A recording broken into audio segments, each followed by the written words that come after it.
నమస్తే, చెప్పండి. మీతో మాట్లాడొచ్చా సార్ ఒక 5 నిమిషాలు? మాట్లాడండి. సార్ మీరు ఒక వీడియో పెట్టారు కదా, వీడియో బాగుంది సార్, బాగానే చేశారు వీడియో. సార్ అందులో ఒక డౌట్ సార్. చెప్పండి. ఇప్పుడు రొట్టె అనేది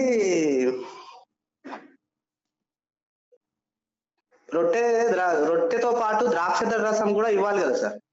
అవునవును. ఇప్పుడు యేసు ప్రభు శిష్యులు ఎక్కడ కూడా ద్రాక్ష రసాన్ని తీసుకున్నట్టు లేదు కదా? అవునా? అలా ఎక్కడ లేదు? మీరు చెప్పిన వాక్యంలో ఎక్కడ కూడా లేదు కదా సార్. వాళ్ళు ఎప్పుడైనా అని సంవత్సరానికే తీసుకున్నట్టుంది కదా? సంవత్సరానికా? అవును. ఎక్కడ సంవత్సరం అని ఎక్కడుంది? ఇప్పుడు లూకాసు వార్త 21వ అధ్యాయంలో ఉందిగా, నన్ను జ్ఞాపకం చేసుకున్నట్టుగా ఇది చేయుడి అని. అది సంవత్సరానికి అని ఎట్లా చెప్తున్నారు మీరు? అంటే మీరు చెప్పిన పాయింట్ లో అపొస్తలుల కార్యములు 27 అధ్యాయం 7వ వచనంలో అక్కడ ద్రాక్ష తీసుకున్నట్లు లేదు కదా సార్. వాళ్ళు ఏంటంటే మీరు ఫస్ట్ వాళ్ళ ప్రధానమైన పంట గోధుమ. ఒక్కొక్క పాయింట్ మాట్లాడండి. ఇప్పుడు మీరు ఏమన్నారంటే ఫస్ట్ సంవత్సరానికి ఒకసారి తీసుకున్నారు అని అన్నారు. ఎక్కడుందని నేను అడిగాను. ముందు ఆ విషయం క్లియర్ చేయండి. ఇప్పుడు యేసు ప్రభు తన సొంతంగా అంటున్నాడు కదా సార్, నన్ను జ్ఞాపకం చేసుకోవడానికి ఇది చేయుడి అంటున్నాడు. అది మాట్లాడదాం. ఓకే. ఇప్పుడు సంవత్సరానికి ఒకసారి తీసుకోరు కదా శిష్యులు అన్నారు. ఆ విషయం నాకు తెలియదు, ఒకసారి నాకు చెప్పండి. నేను తెలుసుకుంటా, చెప్పండి. ఎలా అంటే సార్, నేను ఒక చిన్న పాయింట్ చెప్తాను. మనము యేసు ప్రభువును జ్ఞాపకం చేసుకున్నప్పుడే తీసుకోవాలి. అతడే స్వయంగా అంటున్నాను, నన్ను జ్ఞాపకం చేసుకున్నట్టుగా ఇది చేయుడి. అంటే మరణమైనప్పుడు అంటే గుడ్ ఫ్రైడే చేసినప్పుడు ఆయనను జ్ఞాపకం చేసుకుంటాం మనం. అప్పుడు రొట్టె విరిచి ద్రాక్ష రసం తాగాలి. రొట్టె ఒకటి కాదు. మీరు చెప్పే పాయింట్ లో రొట్టె ఒకటే ఉంది, ద్రాక్ష రసం లేదు. సరే, ఇప్పుడు ఈ పాయింట్ మనం మాట్లాడదాం. ఫస్ట్ విషయం, సంవత్సరానికి ఒక విషయం అనే మాట మీరు ఎక్కడి నుంచి తీసుకున్నారు అంటున్నా? నేను బైబిల్ నుంచే తీసుకున్నాను సార్. బైబిల్ నుంచేనండి? ఎక్కడ, ఏ వచనము? యేసు ప్రభు సొంతంగా అంటున్నాడు కదా సార్, లూకాసు వార్త 21వ అధ్యాయం 22వ వచనం. 22, 21 ఏమన్నాడు? చదవండి. ఒక నిమిషం తీసుకున్నాను, జస్ట్ మినిట్.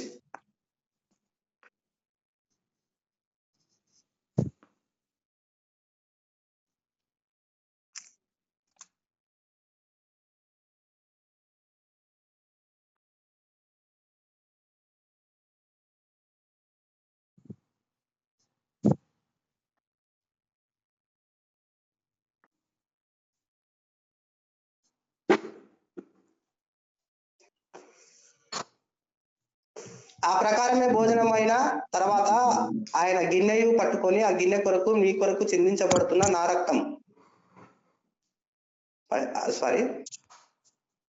ఇక మీద పిమ్మట ఒక రొట్టె పట్టుకొని కృతజ్ఞతాస్తుతులు చెల్లించి దానిని ఇరిచి, ఇది మీ కొరకు ఇవ్వబడుతున్న నా శరీరము, నన్ను జ్ఞాపకం చేసుకున్నకై దీనిని చేయుడని చెప్పాను. ఇక్కడ సంవత్సరం అనే మాట ఎక్కడొచ్చింది అంటే ఇక్కడ మనం ఏంటి సార్, ఇప్పుడు పస్కాకు బదులు ఇది వచ్చింది. పస్కాకు బదులు యేసు ప్రభు యొక్క రక్తము ద్రాక్ష రసం తాగమని వచ్చింది. నన్ను జ్ఞాపకం చేసుకున్నట్టుగా ఇది చేయుడి. ఓకే. మనం ఎవరిని జ్ఞాపకం చేసుకోవాలి? యేసు ప్రభుని జ్ఞాపకం చేసుకోవాలి. ఓకే. ఎప్పుడు జ్ఞాపకం చేసుకోవాలి? ఆయన మరణమైన విషయాన్ని గురించి జ్ఞాపకం చేసుకోవాలి. అది సంవత్సరానికి ఒకసారి జ్ఞాపకం చేసుకోవాలి అంటున్నారా మీరు? ఇప్పుడు మన గుడ్ ఫ్రైడే ఎందుకు చేస్తున్నారు? సంవత్సరానికి ఒకసారి జ్ఞాపకం చేసుకోవాలి. అంతటా ఆయన నీతిని, ఆయన రాజ్యాన్ని వెతకాలి. కానీ ఈ రొట్టె, ఈ ద్రాక్ష రసం అనేది మన కూడిన ప్రతిసారి తీసుకున్నట్టు బైబిల్లో ఎక్కడ లేదు. ఒకవేళ ఉన్నట్టు నేను చూపిస్తే, ద్రాక్ష రసం కూడా తీసుకోవాలి. రొట్టె అనేది వాళ్ళ ప్రధానమైన పంట. వాళ్ళు రొట్టె విరిచిరి అని అంటే సహపంక్తి భోజనం చేశారు అని దాని అర్థం. నేను ఉన్నట్టు చూపిస్తే చూపించండి. అయితే ఇక్కడ మీరు చెప్తున్నది ఏదైతే ఉందో, మీరు యేసయ్య మరణాన్ని ప్రచురించాలి అని అంటున్నారు.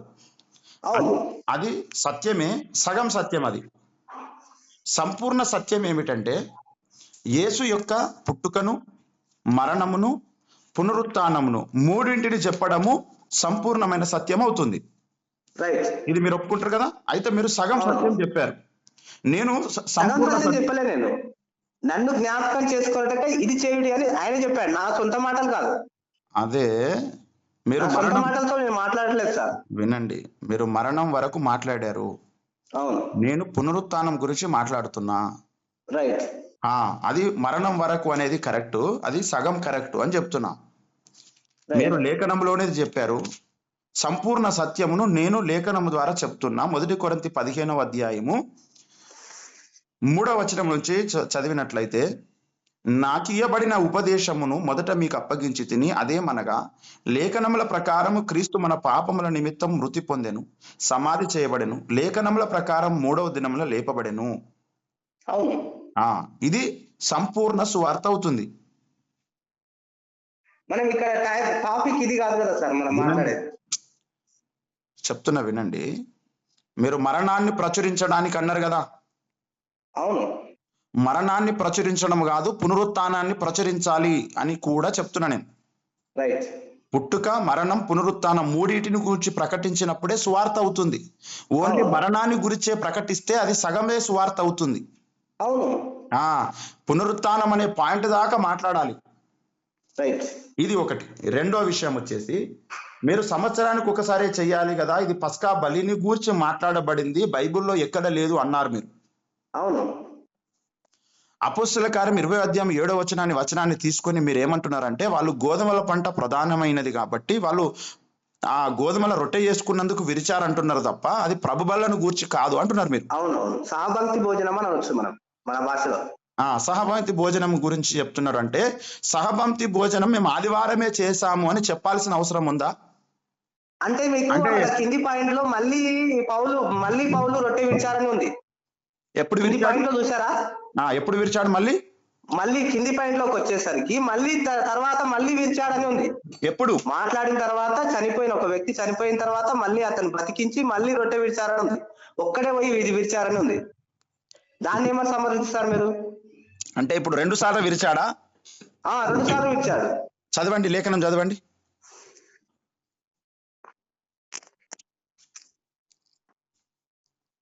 ఒక్క నిమిషం.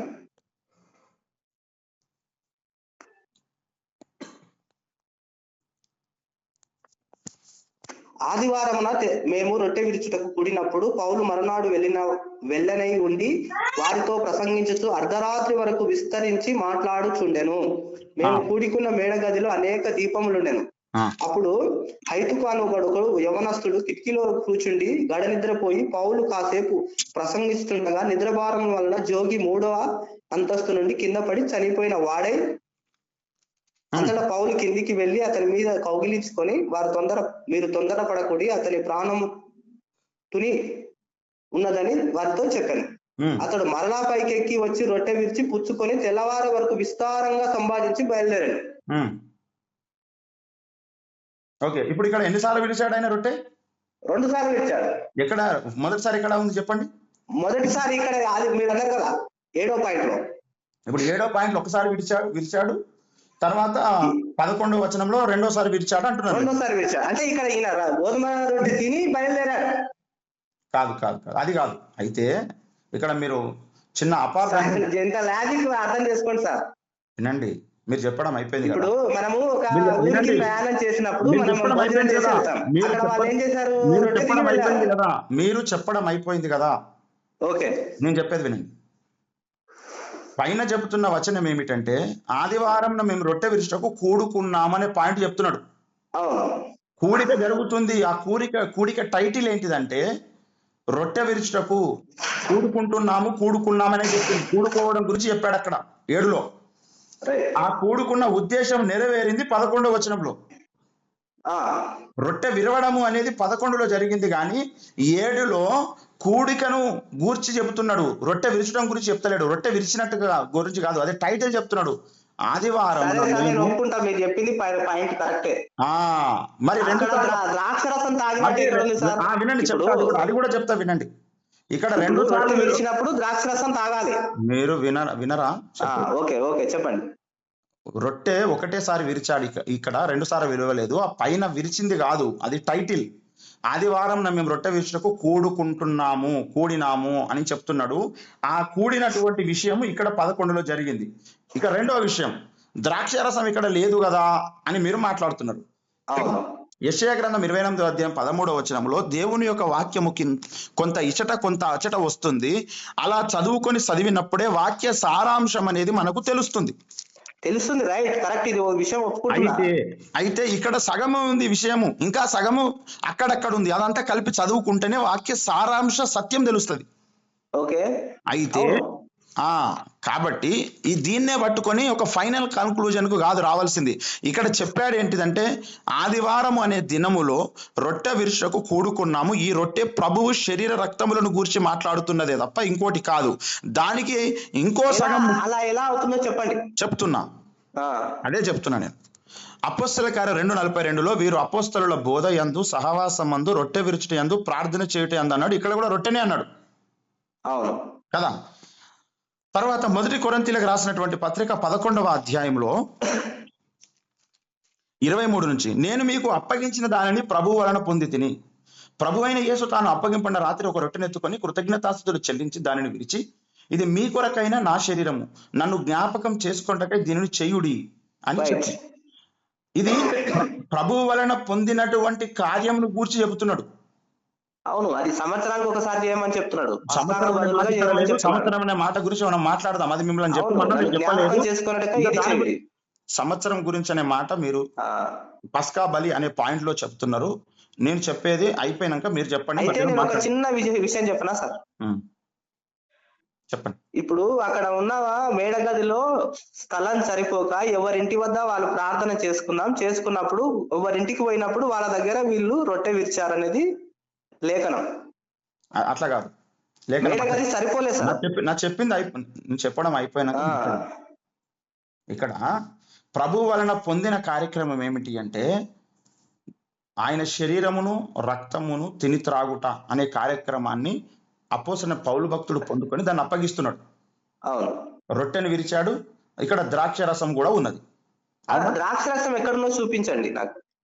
24 నేను ఒప్పుకుంటున్నా మీ విషయాన్ని. అదే 25వ వచనం, ఆ ప్రకారమే భోజనమైన పిమ్మట ఆయన పాత్రను ఎత్తుకొని, ఈ పాత్ర నా రక్తం వలనైన క్రొత్త నిబంధన, మీరు దీనిలోనిది త్రాగునప్పుడల్లా నన్ను జ్ఞాపకం చేసుకున్నట్టుగా దీన్ని చేయుడి అని చెప్పాడు. ఓకే, తర్వాత ఎక్కడ చెప్పాడు? లూకాసు వార్తకు దీనికి సంబంధం ఉంది కదా సార్? అది ఇది ఒకటే కార్యక్రమం. ఇది ఒకటే. మత్తయి వార్త 26వ అధ్యాయం 26వ వచనం, మార్క్స్ వార్త 14వ అధ్యాయము 22వ వచనం, లూకాసు వార్త 22వ అధ్యాయం 19వ వచనం, యోహాను వార్త 6వ అధ్యాయము 53వ వచనాలలో ఉన్న విషయాలు ఇవన్నీ లింకుడే, ఇంటర్లింకుడే. ఓకే, ఇవన్నీ కలిపితే ఒకే కార్యక్రమము, వేరు వేరు కాదు. ఓకే సార్, ఈ విషయం అయితే మీరు అంగీకరిస్తారు కదా? అయితే ఇవన్నీ అంగీకరిస్తున్నాయి కానీ ద్రాక్ష రసం ఎక్కడ ఉంది? రొట్టె బదులుగా మనం అదే అండి. ఇప్పుడు ఈ విషయాలన్నిట్లలో అంటే మీకు ద్రాక్ష రసం అనేది కనబడలేదు అనే పాయింట్ అంటున్నారా? అవును, అది ఏమైనా భోజనం మాత్రమే. అంటే ఏమైతే మన రైస్ తింటున్నామో అక్కడ వాళ్ళు గోధుమలు తింటున్నారు. గోధుమ అంటే పిండి గోధుమ చపాతీలు తింటున్నారు. సరే, అంటే మీ ఉద్దేశం ప్రకారము అంటే ప్రభు శరీర రక్తములను గూర్చి వీళ్ళు పాలు పొందలేదు అనే మాట మీరు ఎట్లా అనుకుంటున్నారు సార్? నాకు డిస్టర్బెన్స్ వచ్చింది సార్ ఫోను. ఇప్పుడు ప్రభు శరీర రక్తములలో అసలు పాలు పొందడం అనే కార్యక్రమమే అవసరం లేదు అంటున్నారా మీరు? అవసరం లేదు అంటలేను, సంవత్సరానికి ఒకసారి మాత్రమే ఆయన యొక్క గుడ్ ఫ్రైడే రోజు మాత్రమే చేయాలి. అది జ్ఞాపకం చేసుకున్నాక ఇది చేయుడి. మిగతా దినాలలో జనాలు ఎప్పుడు చేస్తున్నారు? జ్ఞాపకం అంటే అసలు జ్ఞాపకం చేసుకున్నారు, అసలు మరణ వార్తను జ్ఞాపకం చేసుకున్నాడే చేయాలి. సరే, ఇప్పుడు మీరే అన్న లూకాసు వార్తలో 22వ అధ్యాయం 18వ వచనం చూడండి. ఒక్క నిమిషం. 22వ అధ్యాయం 18వ వచనంలో ఇక్కడ మనం చూస్తే, ఇక మీదట దేవుని రాజ్యం వచ్చే వరకు నేను ద్రాక్ష రసం త్రాగనని మీతో చెప్పుచున్నాను అనను. పిమ్మట ఆయన ఒక రొట్టెను పట్టుకొని కృతజ్ఞతాస్తుతులు చెల్లించి దాన్ని విరిచి వారికి ఇచ్చి, ఇది మీ కొరకు ఇయ్యబడిన నా శరీరము, నన్ను జ్ఞాపకం చేసుకుంటే దీన్ని చేయుడి అని చెప్పాను. ఆ ప్రకారమే భోజనమైన తర్వాత ఆయన గిన్నెయు పట్టుకొని, ఈ గిన్నె మీ కొరకు చిందింపబడుచున్న నా రక్తం వలన క్రొత్త నిబంధన అని చెప్పాడు. ఇక్కడ ఈ గిన్నె అంటే ద్రాక్ష రసమే కదా? అవును. మరి ఇదే పాయింట్ ఈ మిగతా వచనాలలో ఉన్నది. ఈ రొట్టె ఎక్కడ అని ఉన్నది? చెప్పిండు ద్రాక్షరసం అని చెప్పలేదు కదా అనే పాయింట్ మీరు అన్నారు కదా. అవును. అదే విషయము 1 కొరింథీయులకు రాసిన పత్రిక 10వ అధ్యాయము 16వ వచనంలో చూడండి. మనము దీవించు ఆశీర్వచనపు పాత్రలోనిది త్రాగుట క్రీస్తు రక్తములో పాలు పొచ్చుకున్నటయే కదా. మనము విరుచు రొట్టె తినుట క్రీస్తు శరీరములో పాలు పుచ్చుకున్నటయే కదా. మనమందరము ఆ ఒకటే రొట్టెలో పాలు పుచ్చుకుని చున్నాము. రొట్టె ఒకటే గనుక అనేకులమైన మనం ఒక్క శరీరమై ఉన్నాము. శరీర ప్రకారమైన ఇశ్రాయేలును చూడి బలి అర్పించిన వాటిని తినువారు బలిపీఠంతో పాలివారు కారా అని ఇక్కడ చెప్తున్నాడు. ఇక్కడ రెండు విషయాలు ఉన్నాయి కదండి. సరే, మీరు చెప్పింది కరెక్టే, కానీ ఇక్కడ ఆయన చెప్పిన ఇది జ్ఞాపకం చేసుకున్నటకై చేయుడి అనే వచనాల్లో నుంచే వచ్చింది సరే. అంటే వీళ్ళు సంవత్సరానికి పస్కాకి బదులుగా వీళ్ళు ఇది వాడుతున్నారని చెప్పడానికే ఇది వచ్చింది. అయితే అదే ఒక మాటినండి. ఇప్పుడు ఇక్కడ మీకు ద్రాక్షరసం కావాలన్నారు, మీరు ద్రాక్ష రసం గురించి మాట్లాడుతున్నారు. ఇప్పుడు నేను ద్రాక్ష రసం అనేది ఉంది కదా ఇక్కడ ఉందని ఒప్పుకుంటారు కదా మీరు. ఇది ద్రాక్షరసం శిష్యులు జరిపినట్టు ఎక్కడ ఉంది? శిష్యులు జరిపినట్టు ఈయన సంవత్సరానికి ఒకసారి చేయడానికి. ఇప్పుడు లూకాసు వార్త 22వ అధ్యాయానికి దీనికి లింక్ ఉంది. సరే వినండి, నేనేమంటున్నా అంటే ఆ రెండింటికి వచనాలకు కాదు. మత్తయి సువార్త 26:26, మార్కు సువార్త 14:22, లూకా సువార్త 22:19, జాన్ సువార్త, యోహాను సువార్త 6:53, 1 కొరింథీ 11వ అధ్యాయము 23 వచనాలకు, అపొస్తలుల కార్యం 20వ అధ్యాయం 7వ వచనానికి, అపొస్తలుల కార్యం 2వ అధ్యాయం 42వ వచనానికి, అపొస్తలుల కార్యం 2వ అధ్యాయం 46వ వచనానికి, ఇలా ఇంకా అనేక వచనాలకు లింక్ ఉంది. లింక్ లేదు సార్, మీరు చూపించండి. మీకు టైం, నేను సాయంత్రం మళ్ళీ కాల్ చేస్తాను. ఇప్పుడే చూపిస్తాను. నేను మీకు ఆల్రెడీ చూపెట్టేసిన. చూపించండి. మీరు ద్రాక్ష రసం తాగినట్టు ఎటుంది నాకు అది చూపించండి. అదే ఇప్పుడు రొట్టె అనే దగ్గర ద్రాక్ష రసము కూడా అని అర్థము, అంతే తప్ప ఒక ద్రాక్ష రసమే కాదు. ఇప్పుడు ఒక మాట అపొస్తలుల కార్యం 2:42లో అపొస్తలుల బోధ యందు రొట్టె విరుచుట యందు ప్రార్థించుట యందు ఎడతెగక ఉండును అన్నారు కదా, సహవాసం అందు. అంటే అక్కడ ద్రాక్షరసం లేదు కదా సార్, రొట్టె విరుచుట ఆహారం గురించి చెప్తున్నారు అనేది టైటిల్. అందులో ఉన్న కార్యక్రమము ప్రభు శరీరంలో ప్రభు రక్తంలో పాలు పొచ్చుకొనుట. యోహాను సువార్త 6వ అధ్యాయం మీరు చూడండి. యోహాను సువార్త 6వ అధ్యాయం చూడండి, 53వ వచనం నుంచి. ఇక్కడ కావున యేసు ఇట్లనెను, మీరు మనుష్య కుమారుని శరీరం తిని ఆయన రక్తం త్రాగితేనే గాని మీలో మీరు జీవం గలవారు కాదు. నా శరీరం తిని నా రక్తం త్రాగువాడు నిత్య జీవం గలవాడు, అంత్య దినమున నేను వానిని లేపుదును. నా శరీరం నిజమైన ఆహారమును, నా రక్తం నిజమైన పానమునై ఉన్నది. నా శరీరం తిని నా రక్తం త్రాగువాడు నా యందును నేను వాని యందును నిలిచియుందుము. జీవం గల తండ్రి నన్ను పంపిన కనుక నేను తండ్రి మూలంగా జీవించున్నట్టే నన్ను తినవాడు నా మూలంగా జీవించును. ఇదే పరలోకం నుండి దిగివచ్చిన ఆహారము. పితరులు మన్నాను తిని చనిపోయినట్టు కాదు, ఈ ఆహారం తినవాడు ఎల్లప్పుడూ జీవించడానికి నిశ్చయంగా మీతో చెప్పుచున్నాను అని చెప్పాడు. ఇక్కడ యేసు రక్తము, యేసు శరీరం రెండు ఉన్నాయి. అంటే రొట్టె ద్రాక్షరసం రెండు ఉన్నాయి. ఈ విషయాలన్నీ ఇంటర్లింక్డ్ అని చెప్తున్నాను. రొట్టె అన్న కాడ ద్రాక్ష రసం అని కూడా అర్థము.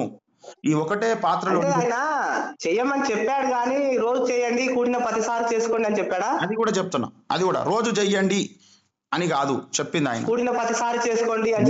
ఇక్కడ ఒక మూల సూత్రం ఉంటదండి. ఇక్కడ ఒక మూల సూత్రం ఉంటది. వ్యాఖ్యాన పద్ధతులలో ఒక మూల సూత్రం ఉంటది. ఏంటంటే యేసయ్య చెప్పినట్టుగా అపోస్తలుడు చేసినట్టుగా ఉండాలి ఏదైనా, అది మనం పాటించాలి క్రైస్తవులు.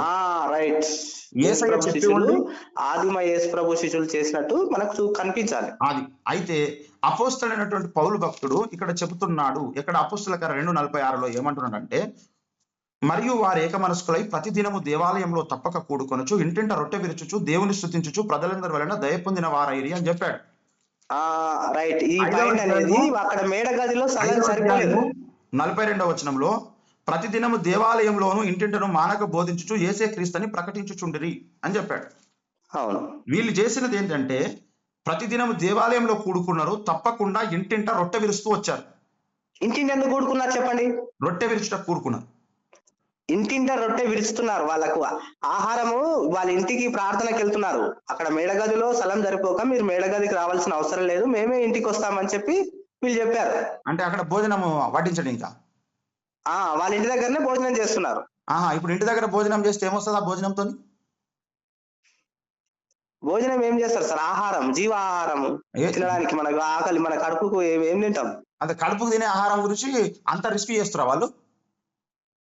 అక్కడ ప్రధానమైన పంట గోధుమనే కదా సార్? పంట గోధుమనే అండి, అది సంగతి వదిలిపెట్టండి. ఇప్పుడు రొట్టె దగ్గర కదా, పంట సంగతి విడిచిపెట్టండి. ఆహా. ఇప్పుడు పంట గోధుమని రొట్టెలు చేసిరు, ఆ రొట్టెలు మనం కడుపుకు తినే ఆహారం అంటున్నారు మీరు. అవును, అది కాదు అక్కడ, అది ఒక్కటే రొట్టె అన్నాడు, ఒక్కటే రొట్టె అది. ఒకటే రొట్టె కాదు, రొట్టె విరుచుటయందు సాహసమందు ఎడతెరిపికి లేకుండా మేము ఉంటిమి అని ఉంది. మళ్ళా మీరు వెనకకి వెళ్ళిపోయారు. మళ్ళీ నేను సార్ మీరు కొంచెం అర్థం చేసి, నేను సాయంత్రం కాల్ చేస్తాను సార్ వద్దు మళ్ళీ. వద్దు వద్దు వద్దు, వినండి వినండి.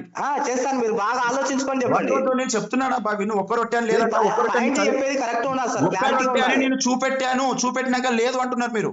ఒక్క రొట్టె ఎక్కడ అని ఉంది సార్, చూపెట్టాను, క్లారిటీగా చూపించండి. క్లారిటీగానే ఉన్నది. చదువు అపోస్తల కార్యం 10వ అధ్యాయము, మొదటి కొరింథీ 10వ అధ్యాయంలో మనం చదివాము ఆల్రెడీ. చదివినాక మీరు మళ్ళీ వెనకకి వెళ్ళిపోతున్నారు అని చెప్తున్నా. 16వ వచనం చూడండి. మనము దీవించు ఆశీర్వచనపు పాత్రలు. అవును సార్, మీరు చెప్పేది కరెక్టే, నాకు అర్థమైంది. అక్కడ వినండి యేసు ప్రభు చెప్పిన 22వ వచనానికి దీనికి లింక్ ఉంది. వినండి. వాళ్ళు వినండి. ఆ పస్కా పండుగకి ఏ విధంగా వినండి అయితే అని ఈ యొక్క చెప్తున్నా. కొత్త మనము నిబంధన విరుచు వచ్చింది, రొట్టె కొత్త తినుట నిబంధనలో ద్రాక్షరసం క్రీస్తు తాగి రొట్టె శరీరములో విరిచేయడం పాలు వాళ్ళు పంచుకున్నట్టే చేసిన కదా. పని గురించి వీళ్ళు ఇది దేవుని తెలియజేస్తున్నారు. ఆత్మ కార్యము కాదండి ఇట్లా మధ్యలో మాట్లాడడం. మీరు మాట్లాడండి, నేను మీరు వింటా. నేను చెప్పేది మాట్లాడినప్పుడు కరెక్టే, మీరు కానీ మీరు వినాలా. దానికి దీనికి లింక్ పెట్టి నేను చెప్పేసే కదా అని ఇదంతా అనకండి. ఒకటే వచనము, ఒకే కార్యక్రమం ఇది. ఓకే. ఇక్కడ 17వ వచనంలో మనమందరము ఆ ఒకటే రొట్టెలో అన్నాడు. ఒక్కటే రొట్టె అక్కడ వాడబడింది. ఒకటే రొట్టె. ఎప్పుడు ఆ రొట్టె? యేసు మరణం గురించి జ్ఞాపకం చేసుకున్నప్పుడే ఆ ఒక రొట్టె. ఇంటింట రొట్టె విరుస్తూ వచ్చారు, రొట్టెలు విరుస్తూ రాలేదు. ఇంటింట రొట్టె ఎందుకు విరుస్తారు సార్? ఈ రోజు నేను నా ఇంటికి ప్రార్థనకు వచ్చారనుకో, ఇలా రొట్టె విరిచి ఇంకా అవతల ఇంటికి రొట్టె విరచడంలో దాంట్లో ఏముంది సార్? అప్పుడు మందిరాలలో ఆరాధన జరిగేది కాదు, వాళ్ళు రొట్టె విరవడానికి ఇప్పుడు ఒప్పుకుంటున్నారు. అప్పుడు మందిరాలలో మీరు వినకుండా మధ్యలో మాట్లాడతారు ఏంటిది? రైట్. వాళ్ళకు అప్పుడు ఆరాధనలు బయట చేసుకొని స్వార్థ చెప్పడానికే వీలు లేదు. నమ్మిని బాప్సం పొందిన వాళ్ళు ఆదివారం వచ్చినప్పుడు ఇళ్లలో కూడుకున్నారు, ప్రతిదినమేమో దేవాలయాలలో కూడుకొని బోధించారు. అలా ఆదివారం కూడుకున్నప్పుడు ఒక్క రొట్టెనే విరిచారు, 100 రొట్టెలు విరవలేదు. అది భోజనం కొరకు, కడుపు కొరకు తిన్నది కాదు. సింగిల్ వర్షన్ లేదు కదా అక్కడ. సింగిల్ వర్షనే చూపెట్టాను నేను మీకు. చూపించండి. అపోస్తలుల కార్యము 2:46లో అయినా, మొదటి కొరింథీ 10వ అధ్యాయము 17లో అయినా ఒక్క రొట్టెనే గురించి మాట్లాడుతున్నాడు, నాట్ ఫ్లూరల్. 2:46లో చూడండి. మరియు వారు ఏక మనసుకులై చదువుతున్నా వినండి, చదువుతున్నా వినండి, చదువుతున్నా వినండి, చదువుతున్నా వినండి. పాలు అనే దాని సందర్భం వేరు, రొట్టె అనే విషయాలు వేరు. ఇక్కడ రొట్టెలు 5 రొట్టెలు 2 చేపలు అన్నాడు కదా. అనేక రొట్టెల గురించి సూచిస్తుంది. 5 రొట్టెలు తప్పు, అది వాక్యాన్ని విరుద్ధము, సైతాను బోధ, అది వాక్య విరుద్ధం. అది ఇక్కడ రొట్టె అని ఉన్నాడు. 5 రొట్టెలు 2 చేపలు 5,000 మంది భుజించారు కదా. అక్కడ రొట్టెలు అని చెప్పాడు, 5 రొట్టెలు 2 చేపలు 7 రొట్టెలు అనేది రొట్టె అని చెప్పాడు, రొట్టెలు అని చెప్పారు. అక్కడ రొట్టెలు భోజనం చేసేటి కాబట్టి రొట్టెలు అని చెప్పాడు. ఇక్కడ ఒకటే రొట్టె, ఇది క్రీస్తు శరీరానికి సాదృశ్యం కాబట్టి. ఇది బైబిల్లో ఉన్నది ట్రాన్స్లేషన్, హెబ్రూ భాషల నుంచి మనకు ట్రాన్స్లేషన్ వచ్చినప్పుడు రొట్టె అని అంటారు, రొట్టెనే అంటారు. పాలు ఉంటే పాలనే అంటారు. అయితే మీకు వినడం పెరుగునే అంటారు, కానీ పెరుగులు పాలు తప్పు. దాని వర్షన్ వేరు, దీని వర్షన్ వేరు, దాని వర్షన్ వేరు. దీని ఇక్కడ అలా మాట్లాడకండి సార్. ఇప్పుడు 2:46లో ఉన్న వచనం ఏదైతే ఉందో, సైతాన్ గాడు దీన్ని బోధకులకు మరుగు చేసి అబద్ధ బోధలను చొప్పించాడు ఇక్కడ ఎక్కువ. ఎందుకంటే పరలోకం నుంచి యేసు ప్రభు వచ్చి శరీర రక్తాలు ఇచ్చిపోతే వీటిని క్రైస్తవులు పాటించొద్దు అనే దానికి వీడు ఈ విధమైన బోధనను చేశాడు. అందులో మీరు గురించి మాట్లాడితే మీరు ఏదో చెప్తారు. నేను ఇక్కడ రొట్టె గురించి మాట్లాడుతుంటే మీరు మధ్యలో డిస్టర్బ్ చేస్తున్నారు. కార్యములు 27లో మీరు 20వ అధ్యాయము 7వ వచనంలో 2:46 చదవనివ్వట్లేదు, మీరు అడ్డుకుంటున్నారు. పాయింట్ గురించి మాట్లాడుతూ 2:46 అడ్డుకుంటున్నారు, మీరు చదవనివ్వడం లేదు. చదవండి. మీరు ఆగండి. ప్రతిదినము ఆగండి మీరు. ప్రతిదినము దేవాలయంలో తప్పక కొడుచు ఇంటింట రొట్టె విరుస్తూ వచ్చారు, రొట్టెలు విరుస్తూ రాలేదు.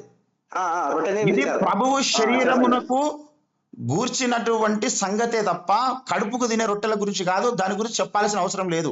మేము కడుపుకు అన్నం తింటే అయిపోతుంది, ఆకలి తీరుతుంది. ఇంకా వీళ్ళకి రొట్టె అవసరం లేదు, వాళ్ళకి ఆకలి తీరడానికి తినలేదు ఇది. ఆకలి తీరడానికి తినలేదు ఇది. వాళ్ళు ఇంకా రొట్టె విరిచి ఊకుంటే వీళ్ళకు ఆకలి తీరేస్తుందా సార్? ఇది ఆకలి తీరడానికి తిన్నది కాదు ఇది. అంటే వాళ్ళు ఏం తినాలి? మళ్ళీ ఆకలి తీరడానికి వాళ్ళు ఏదైనా తినొచ్చు, ఇంకెక్కువ రొట్టెలు తినొచ్చు. కానీ ఇది కృతజ్ఞతాస్తుతులు చెల్లించి ప్రభువు శరీరం కొరకు విరిచి ఇచ్చిన శరీరం ఇది. రొట్టె కృతజ్ఞతాస్తుతులు చెల్లించి మేము రొట్టెలు తీసుకున్నాం అంటుందా? అదే కదా చెప్తున్నాడు ఇక్కడ. మొదటి కొరింథీ 11వ అధ్యాయం 23 నుంచి చెప్పాను కదా, కృతజ్ఞతాస్తుతులు చెల్లించి యేసు ప్రభువుల వారు ఇచ్చింది. అది సంవత్సరానికి జ్ఞాపకం చేసుకున్నటకై చేసిన పాయింట్ అది బాబు. అందుకే చెప్తున్నా, యేసయ్య నేను చెప్పే సాయంత్రం మీకు కాల్ చేస్తాను. సాయంత్రం మీరు చేయకండి, వద్దు. మీరు బాగా ఆలోచించుకోండి. బాగా ఆలోచించి చెప్తున్నా, నీకు ఎనీ టైం లేకపోతే నేనేం చేయాలి? ద్రాక్షరసం తాగిన మీరు వక్రీకరణలో ఉన్నారు, సైతాను బోధలో ఉన్నారు, దిద్దుకోండి. లేదంటే దేవుని దగ్గర సిగ్గుపోతుంది చెప్తున్నా. Okay sir, okay okay. న్యాయంగా లేఖనానికి న్యాయం చేయడం నేర్చుకోండి, మాట్లాడండి, అంతే తప్ప మాట్లాడుతున్నాను సార్. నేను న్యాయం మాట్లాడుతున్నావు. ఈ వచనాలన్నీ ఒకే సందర్భాన్ని గురించి మాట్లాడుతున్నాయని నేను చెప్పాను. నీకు ఇంత ముందు కూడా ఒకసారి 2-3 సార్లు క్వశ్చన్లు కూడా వేసాను సార్. అది వేరే విషయం అండి. ఈ విషయం మాట్లాడండి, ఈ విషయంలో ఇది లేఖన సారాంశ సత్యం. ఇది వాళ్ళు విరిచింది ఒకటే రొట్టె, ఇది ప్రభు శరీరం గురించి. మీరు అలా ద్రాక్షరసం లేదు కదా అన్నారు. ఈ సందర్భాలన్నీ లేఖనం కొంత దేవుని యొక్క వచనము, దేవుని యొక్క వాక్యం కొంత ఇచ్చట కొంత అచ్చట వస్తది. ఇక్కడ ఉన్నటువంటి రొట్టె అన్న అంటే ఓన్లీ రొట్టె కాదు, అక్కడ ద్రాక్షరసం కూడా ఉన్నది అని చెప్తున్నా. అవును సార్, ద్రాక్షరసం ఉంది, దీంట్లో ద్రాక్షరసం ఉంది, రొట్టె కాదు, రొట్టెలు కాదు, రొట్టె అని మీరు. అవును, ఎస్, అది ఒకటే రొట్టె, అనేకం కాదని క్లియర్ గా చెప్పింది ఇక్కడ. వీడియో చేయండి మళ్ళీ. అది ఇదే వీడియో, ఇదే ఆడియో అప్లోడ్ చేస్తా. బైబిల్ నుంచి చెప్పాలి, ఇదే ఆడియో చెప్తా, ఇది బైబిల్ నుంచి చెప్తున్నా, ఇదే ఆడియో అప్లోడ్ చేస్తా. చెప్పారు కదా అపోస్తల కార్యములు 20వ అధ్యాయం 7వ వచనంలో నుంచి మాట్లాడారు కదా, దాని గురించి మాట్లాడండి. చెప్పాను ఆల్రెడీ, అది ఉంది సార్. ఇంత లాజిక్ మీరు అర్థం చేసుకోకపోతే ఎట్లా? ఆల్రెడీ చెప్పిన ఉంది అని చెప్తున్నా, వీడియో అప్లోడ్ చేసిన ఉంది. సామాన్య వ్యక్తులు మేము, మీరే ఇలా మాట్లాడితే ఎలాగండి? ఎలా మాట్లాడినా మీరే, నేను ఏదైనా బైబిల్ నుంచి చెప్పండి అంటున్నారు. బైబిల్ నుంచి చెప్పిన వీడియో ఏమన్నా చేసి ఉంది అని చెప్పిన. మీరు వీడియో ఆల్రెడీ ఉంది ఛానల్లో. 7వ వచనం నుంచి మాట్లాడాలి. అరే మళ్ళదే మాట్లాడతాడు, ఆల్రెడీ ఉన్నదా వీడియో పెట్టానంటే. సరే సరే సరే, ఇంకా మీరు అనుకుంటే సరిపోదులే కానీ. అరే వీడియో పెట్టమన్నా, నేను పెట్టినా అని చెప్తున్నా. థ్యాంక్ యూ ధన్యవాదములు. అంటే మీకు వినడం అలవాట్లేదు అనమాట. వినడం అలవాట్లేదా మీకు? ఎప్పుడైనా మాట్లాడుతుంటాను. వినడం అలవాట్లేదా మీకు? వీడియో తీయండి. వినడం ఆల్రెడీ చేసిందిరా బాబు అంటే మళ్ళీ అది అడుగుతాడు. చేసిన పెట్టిన ఉంది సార్, వాక్యం మాట్లాడడం ఇట్లాంటి కరెక్ట్. ఆల్రెడీ ఉన్నది, వీడియో చేసి పెట్టింది ఉంది. ఇదే మీరు మాట్లాడే భాష. ఆల్రెడీ ఉన్నది పెట్టానని చెప్తున్నా. సరే సరే, మంచిది పట్టి వినండి.